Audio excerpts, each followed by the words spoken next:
If people actually live by the Ten Commandments, Bro, I was about to say the same thing. a whole lot of issues that we have and challenges that we have as communities just wouldn't even be a thing. Exactly. We even got a did a kickback in there.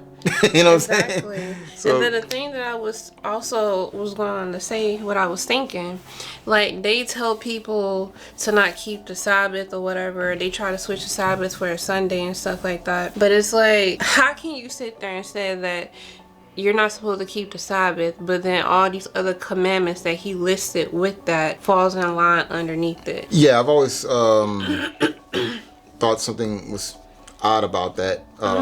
You know, yeah, the Ten Commandments still matter, but the Sabbath, we don't have to keep that no more because, you know, it was fulfilled through the Messiah. And it's like, No. yeah, Because that still falls underneath I the see- commandment of thou shalt not commit adultery, thou shalt right. not murder. It's like saying all that was fulfilled in the Messiah, and that just doesn't make any Exactly. sense to me. But you know what's also interesting too, when Constantine, the Emperor Constantine, and the Council of Nicaea came together.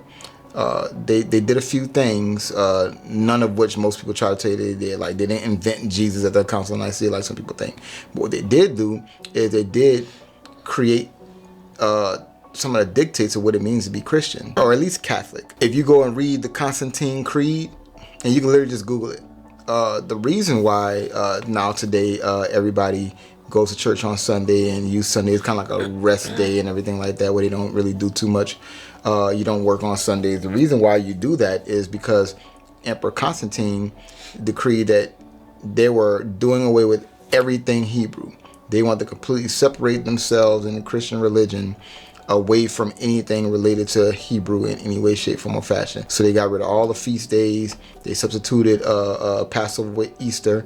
They substituted all these different things, or they completely removed all these different things that were Hebrew in nature. They substituted with either pagan things, or they just got rid of it altogether. So that's why today you don't celebrate or observe Shabbat on Saturday, but quiet as it's kept, the Christian church observes Shabbat on Sunday.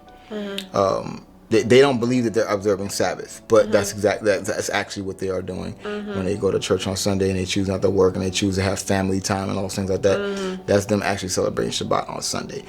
They're just not aware of it because they don't know their own history and where things come from. But if you go look up the Constantine Creed, you'll see and you'll read that, and you'll see how that creed has influenced all Christendom from that pretty much point on. Message.